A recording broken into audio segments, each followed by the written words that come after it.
Halo, salam jumpa kembali. Apa kabar? Ibu harap kalian semua tetap sehat, dilindungi dan diberkati oleh Tuhan. Pada hari ini, Ibu akan memberikan materi baru, yaitu Yesus mengutus Roh Kudus.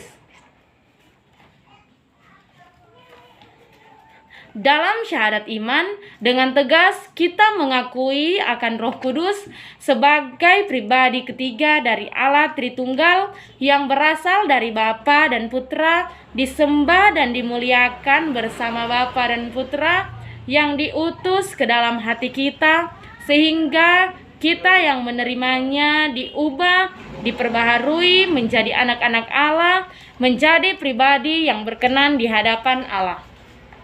Jadi, perkenanan kita di hadapan Allah itu adalah karya dari Roh Kudus. Roh Kudus itu adalah nama khusus dari pribadi ketiga Allah Tritunggal. Yesus sendiri menyebutnya sebagai Sang Penghibur, Roh Kebenaran. Di dalam Perjanjian Baru menyebutnya Roh Kristus, Roh Tuhan, Roh Allah, Roh Kemuliaan, dan Roh Perjanjian. Roh Kudus turun atas para rasul pada hari raya Pentakosta di Yerusalem. Yesus yang sudah dimuliakan mencerahkan Roh Kudus secara melimpah ke dalam gereja untuk menjiwai dan menyucikan gereja. Jadi, Roh Kudus itu kita terima secara sakramental, yakni melalui sakramen baptis yang sudah kita terima dan juga melalui sakramen krisma. Jadi bagi adik-adik yang sudah dibaptis, kamu sudah menerima Roh Kudus karena kamu dibaptis dalam nama Bapa, Putra, dan Roh Kudus. Dalam rahmat baptisan yang adik-adik terima itu diperkuat dan diperdalam lagi pada waktu adik-adik menerima sakramen krisma. Jadi, bukan hanya para murid Yesus pada masa lalu menerima Roh Kudus, kita juga pada masa sekarang menerima Roh Kudus secara sakramental. Nah, Roh Kudus itu sendiri dilambangkan dengan burung merpati. Ini melambangkan umat baru karena Roh Kuduslah yang membentuk dan berkarya di dalam umat baru menggantikan umat lama. Yang kedua, taufan. Ini melambangkan kekuatan karena Roh Kuduslah yang memberikan kekuatan ke dalam gereja. Jadi Roh Kudus itu adalah gereja, dan yang ketiga adalah lidah api. Ini melambangkan semangat karena Roh Kudus itu berperan memberi semangat ke dalam gereja. Jadi Roh Kudus itu membangun, menjiwai, menyucikan gereja.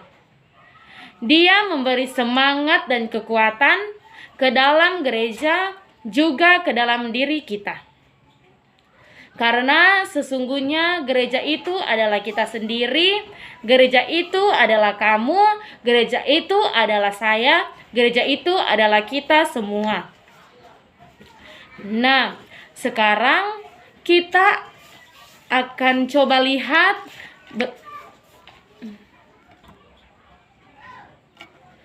mengapa Yesus mengutus Roh Kudus kepada para muridnya. Kita tahu dan sengsara Yesus di kayu salib itu menimbulkan kesedihan yang begitu dalam, dan juga mereka hidup dalam ketakutan. Mereka takut akan mengalami nasib yang sama dengan gurunya yang wafat di kayu salib. Kemudian Yesus menampakkan diri kepada mereka. Tetapi sebelum naik ke surga, Yesus memberikan amanat kepada mereka bahwa aku akan menyertai kamu sampai akhir zaman. Bahwa Yesus tidak akan pernah meninggalkan mereka, dan karena itu Yesus mengutus Roh Kudus kepada para muridnya untuk menghibur dan juga memperkuat mereka sehingga mereka berani mewartakan Injil, berani mewartakan Yesus yang sudah bangkit. Dan kemudian kita tahu dalam Kisah Para Rasul banyak orang yang percaya kepada pemberitaan Petrus. Bahkan ada 3.000 orang yang dibaptis pada masa itu. Jadi Roh Kudus itu menjiwai para murid Yesus sehingga mereka berani keluar dan memberitakan kebangkitan Yesus.